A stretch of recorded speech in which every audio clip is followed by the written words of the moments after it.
16 जुलाई 1945 new Mexico. Project Trinity, पहला सफल परीक्षण एटम बॉम्ब का, जो मानवता को नई ऊंचाइयों और नई गहराइयों तक लेके जाएगा। जे रॉबर्ट ओपनहाइमर के निर्देश में बात करेंगे पूरी यात्रा के बारे में, भगवद गीता से लेके एटॉमिक बॉम्ब बनाने तक। और मेरे सुनाती, अगर आपको ओपनहाइमर के बारे में सब कुछ जानना है तो उनके बचपन से शुरुआत करनी पड़ेगी कि कैसे वो भगवद गीता तक पहुँचे। तो बचपन से ही उनका आईक्यू बहुत हाई था और वो काफ़ी ज़्यादा होशियार थे। उन्होंने अपनी तीसरी और चौथी कक्षा की पढ़ाई एक साथ ही ख़त्म कर दी थी और 8वीं कक्षा की पढ़ाई आधे साल में ही। और 12 वर्ष के होते होते तक वो एक लेक्चरर बन चुके थे न्यूयॉर्क के मिनरोलॉजिकल क्लब में।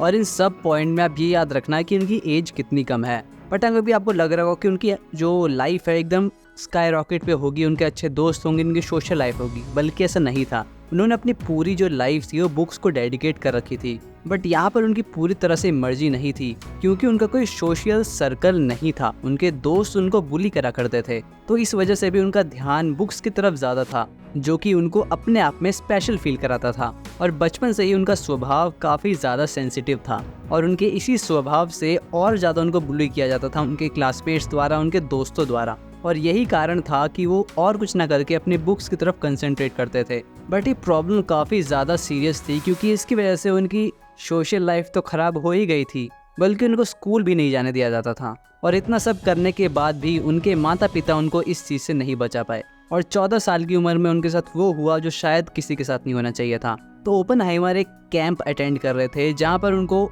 और बच्चों के साथ रहना, वहाँ पर उनको नई नई चीज़ें सीखना और जंगल में सर्वाइव करने के स्किल्स सिखाए जाते थे। तो वहीं पर जो उनके साथ के लोग थे, उन्होंने उनके सारे कपड़े निकाल दिए और उनके प्राइवेट पार्ट को ग्रीन कलर से रंग दिया। और इतना ही नहीं, उन्होंने एक कोल्ड हाउस में बंद कर दिया पूरी रात भर के लिए। इतना सब होने के बाद आप ये सोचोगे कि अगले ही दिन शायद ओपनहाइमर जो है अपने घर जाएंगे या फिर इसकी कंप्लेन करेंगे, बल्कि इसका बिल्कुल उलट हुआ, जो कि उनके अंदर के स्पिरिट को दर्शाता है। ओपनहाइमर ने अपने घर पे लेटर लिख के ये बताया कि कैसे जो उनके दोस्त हैं वो उनको हर रोज़ जीवन का एक सत्य सिखाते हैं, जीवन की एक शिक्षा सिखाते हैं। और जो भी आपने उनके लाइफ से एक एग्जाम्पल देखा, कहीं ना कहीं फ्यूचर में उनके बॉम्ब को बनाने का डिसीजन लेने में उनको ये हेल्प करने वाला था। और उनको भगवद गीता तक पहुंचाने वाली जर्नी जल्द ही शुरू होने वाली थी। उन्होंने सितंबर 1922 में हार्वर्ड यूनिवर्सिटी में एडमिशन लिया और आने वाले 3 साल तक उन्होंने philosophy, French literature, English, history, physics, chemistry और इंट्रोडक्टरी कैलकुलस सीखा वहाँ पे। और जैसा कि उनकी पुरानी आदत थी कि उन्होंने जल्द ये सब सीख लिया और उनको सीख के वो बोर हो गए। और इसी कमी को पूरा करने के लिए उन्होंने हार्वर्ड के बाद कैम्ब्रिज यूनिवर्सिटी में एडमिशन लिया। और इतना ज़्यादा वेल क्वालिफाइड होने के बाद भी उनको एक रिजेक्शन फेस करने को मिला। और जिन्होंने उनको रिजेक्ट करा उनका नाम था sir Ernest Rutherford, the father of nuclear physics and chemistry. और जब उन्होंने ओपनहाइमर के रिसर्च पेपर्स देखे तो उनको काफ़ी ज़्यादा कमी लगी उनके अंदर। और अभी ओपनहाइमर को फिजिक्स के बारे में और भी ज़्यादा ज्ञान प्राप्त करना था। और इसी कारण ओपनहाइमर ने जे थॉमसन के अंडर काम करना शुरू कर दिया और वहाँ पर उनको मन मारकर काम करना पड़ रहा था। पर जैसा नेचर ओपनहाइमर का था, उन्होंने ये काम भी बहुत ही लगन से करा और उनको इसका फल भी मिला। इंटरेस्ट ना होने के बावजूद उन्होंने उसमें इतनी मेहनत करी कि उसमें काफ़ी सारी नई चीज़ें उन्होंने ढूंढी। अब जब मैंने ये बात सुनी तो मेरे को एक मूवी का सीन याद आया जिसका नाम था लाल सिंह चड्ढा, बल्कि ओरिजिनल वाली, यानी फॉरेस्ट गंप। जो फॉरेस्ट गंप था उसके साथ भी बिल्कुल सेम ही चीज़ थी।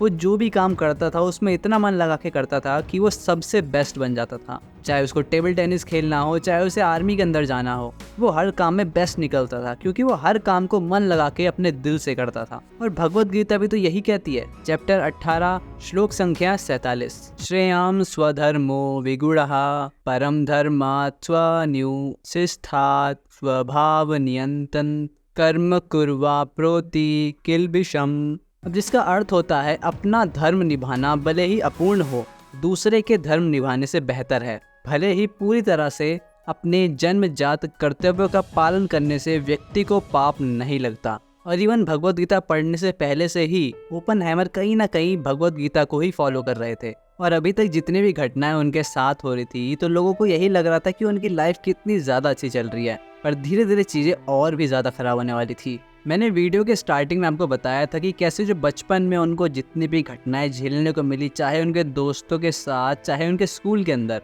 ही अंदर वो सारी चीज़ें प्रेशर कुकर की तरह उनको अंदर से ही गला रही थी। और उनको इसकी वजह से कई सारी मानसिक बीमारियां होने लगी और इसका असर डायरेक्ट उनके प्रोफेशनल लाइफ पर भी पड़ रहा था। इतना ज़्यादा ज्ञानी होने के बाद भी वो अच्छे से पढ़ा नहीं पा रहे थे।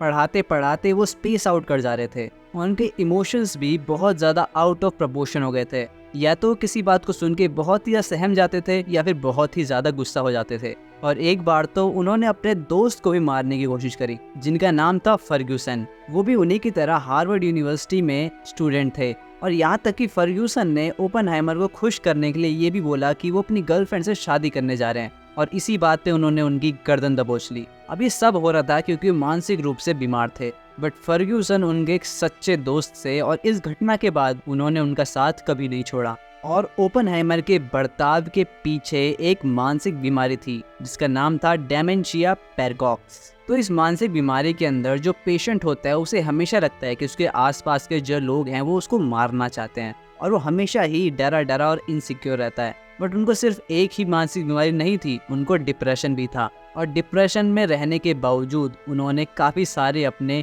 कामों को जारी रखा। बट इतना ज़्यादा मेंटली इल होने के बाद भी उन्होंने कोई भी असर अपने काम पर नहीं पड़ने दिया। इवन इसी टाइम पीरियड में उन्होंने काफ़ी ज़्यादा बड़े बड़े और नामचीन साइंटिस्ट के साथ काम करा और इसी टाइम पीरियड में उन्होंने फिलिप्स प्रोसेस का भी पता लगाया। बट यहीं से उनकी भगवद गीता की जर्नी स्टार्ट होती है। इतना ज़्यादा ज्ञान होने के बाद, इतनी सारी डिस्कवरीज करने के बाद वो कहीं ना कहीं इन सब चीज़ों से बोर हो गए थे। और उस टाइम पे हमको समझना पड़ेगा कि उस टाइम पे जो साइंस थी वो इतनी ज़्यादा एडवांस नहीं थी वेस्ट की, तो एक जगह आके वो रुक गए। तो उन्होंने सोचा कि मैं साइंस की बिल्कुल उल्टी साइड यानी मिस्टिक, रिलीजन, इन सब चीज़ों को मैं आगे पढ़ूँ। और उनको हमेशा से ही बुक्स से जो लगाव था तो वो समझ गए पढ़ते ही कि जो हिंदू धर्म शास्त्र हैं उनमें सबसे ज़्यादा डीप नॉलेज उनको मिलेगी। उस समय पे तो इसको माइथोलॉजी ही समझा जाता था, जो कि आज भी कई लोग उसको बोलते हैं। और जैसे जैसे उनका इंटरेस्ट हिंदू धर्म शास्त्रों में बढ़ता गया तो उन्होंने सोचा कि मैं इसको इसकी ओरिजिनल लैंग्वेज में ही पढ़ूंगा, जो कि थी संस्कृत।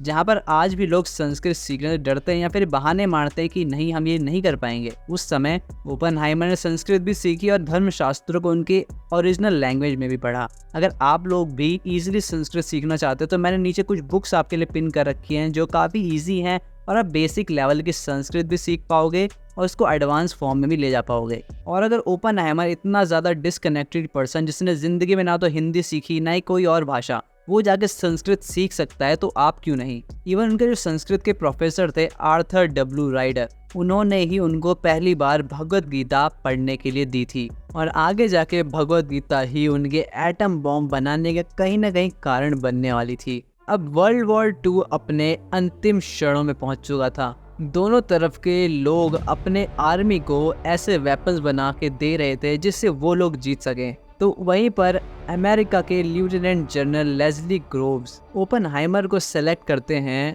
एटॉमिक बॉम्ब बनाने के लिए मैनहट्टन प्रोजेक्ट में, जहां पर उनको पूरी टीम का हेड बनाया जाता है। ग्रोव्स ये बात अच्छे से जानते थे कि ओपनहाइमर अपने काम में बेस्ट हैं और ऐसा ही हुआ भी। ओपनहाइमर ने एक ऐसा बॉम्ब बनाया जो कि आज के समय में भी भारत की पूरी अर्थव्यवस्था को ठप कर सकता है इतने सालों बाद भी। और उसी के बाद ओपनहाइमर को the father of atomic bomb भी बोला गया। बट यहाँ पर भगवद गीता कहाँ से आती है, तो आप इसको ऐसे समझिए कि जो ओपनहाइमर है वो है पांडव और जो उनकी एनिमी नेशन है जर्मनी वो है कौरव। अब यहाँ पर ओपनहाइमर जो कि अर्जुन है वो कंफ्यूज्ड हैं कि वो इस बॉम्ब को बनाए या फिर ना बनाए, क्योंकि उनको उनकी शक्ति का अंदाजा है कि अगर ये बॉम्ब फटेगा तो ये विध्वंस कर देगा हर जगह का। पर भगवद गीता पढ़ के उनको इतनी क्लैरिटी थी कि उनको अपना कर्म करना है और इससे उनको कोई भी पाप नहीं लगेगा। और अगर वो ऐसा नहीं करते तो जो कौरव हैं वो विध्वंस करेंगे और अन्याय का राज पूरी दुनिया पे आ जाएगा। इवन उस समय जो नाजीज थे वो हिटलर के अंडर ज्यूस को भी मार रहे थे। इसी वजह से ओपनहाइमर जो कि एक ज्यू थे वो भी, और आइंस्टाइन और ऐसे ही कई बड़े बड़े साइंटिस्ट उनका पाला छोड़ के अमेरिका आ गए। बट यहाँ पर एक बात की जो हमेशा से मुझे कन्फ्यूजन रही है कि जो नाजी थे वो इतने ज़्यादा साइंटिफिक एडवांस कैसे हो गए। अब मैंने इसके पीछे कुछ हिंदू स्क्रिप्चर्स की बात भी सुनी है, तो मैं इसके ऊपर भी एक टॉपिक जल्द ही लाऊंगा अगर मुझे कोई भी कनेक्शन मिला हिंदू धर्म से या फिर किसी ग्रंथ से। अब मेरे पास सिर्फ उड़ती उड़ती खबर है तो मैं उस पर थोड़ी रिसर्च करूंगा। अगर आपको चाहिए उस पर वीडियो तो नीचे कमेंट करना, और अगर मुझे लगा कि आप लोग सच्ची में उस पर वीडियो चाहते हो तो मैं उस पर भी काम करना स्टार्ट कर दूंगा। तो इसी वजह से ओपनहाइमर अगर अपना कर्म नहीं करते तो आज जो आपको हर जगह कैपिटलिज्म दिखता है, शायद आपको हर जगह आज कम्युनिज्म दिखता, और जो कि हमारे लिए बहुत ही ज़्यादा डेडली हो सकता था। अगर आप आज भी कम्युनिज्म की हिस्ट्री पढ़ो तो सबसे ज़्यादा मौतें उसी की वजह से हुई हैं। बट इससे जो जापान में हुआ उसको जस्टिफाई नहीं किया जा सकता, क्योंकि ओपनहाइमर ने एक हथियार बनाया था,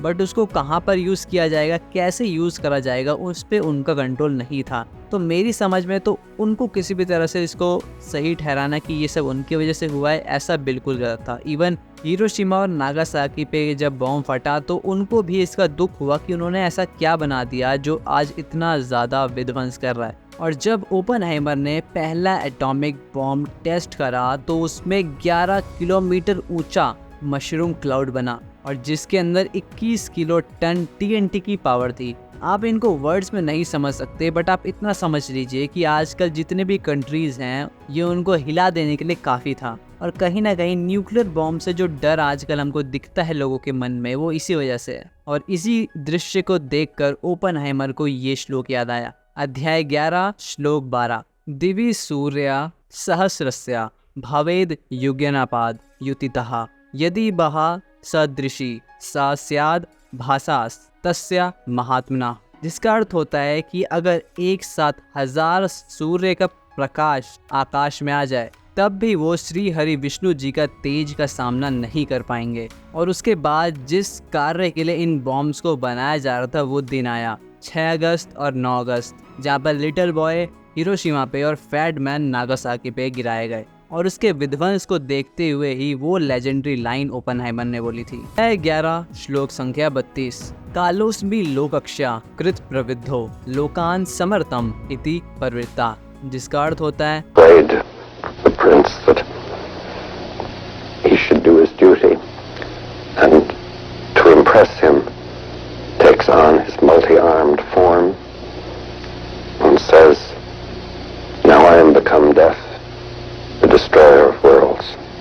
बट जब सबसे पहले ओपनहाइमर ने अपनी स्टेटमेंट दी थी तो लोगों को ये लग रहा था कि उनके अंदर अहंकार आ गया, क्योंकि उन्होंने एटॉमिक बॉम्ब बनाया तो वो अपने बारे में बात कर रहे हैं। बट यही चीज़ कई सालों बाद एक इंटरव्यू में सामने आई कि उन्होंने ये चीज़ भगवत गीता से ली थी, और उसी इंटरव्यू में उन्होंने ये भी बताया था कि उनका पहले ये मन नहीं था कि वो ये बॉम्ब बनाए, क्योंकि उनको पता है कितना ज़्यादा डिस्ट्रक्शन कर सकता है। बट तभी उनको ये बताया गया कि अगर हमने बॉम्ब नहीं बनाया तो जो हमारे एनिमीज़ हैं वो जल्द ही इस बॉम्ब को बना लेंगे, और फिर एनिमी साइड को जीतने से कोई नहीं रोक सकता। और तभी उनको अर्जुन का कथन याद आया कि जब वो भी वॉर लड़ने से मना कर देता है क्योंकि सामने उसके ही भाई बंधु होते हैं, परंतु श्री कृष्ण तब उसको समझाते हैं कि वो अपना कर्म करे और उसके फल की चिंता ना करे, क्योंकि वैसे भी अगर अर्जुन ये नहीं करेगा तो स्वयं श्री कृष्ण जी उन सब का विनाश कर देंगे। तो विनाश तो उनका होना ही है, बस तुम एक माध्यम हो। और ये मंथन तो हम सब के मस्तिष्क में चलता है कि हमको क्या करना है क्या नहीं। हमारे सामने एक अच्छी वीडियो आती है और एक गंदी वीडियो आती है, तो हम लोग किस पे क्लिक करते हैं? वो सारा कर्म हमारे हाथ में होता है।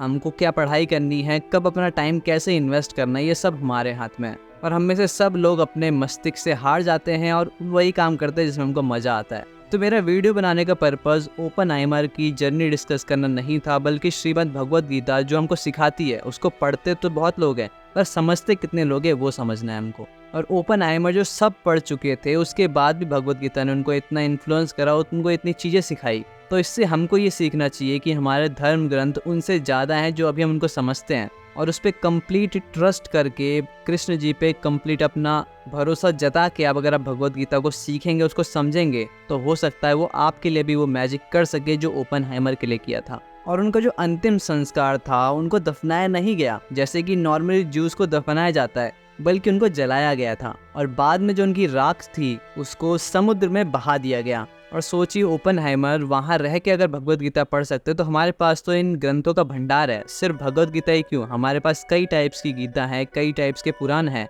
उन सब पर आप उतना ही भरोसा कीजिए और उसको सीखिए।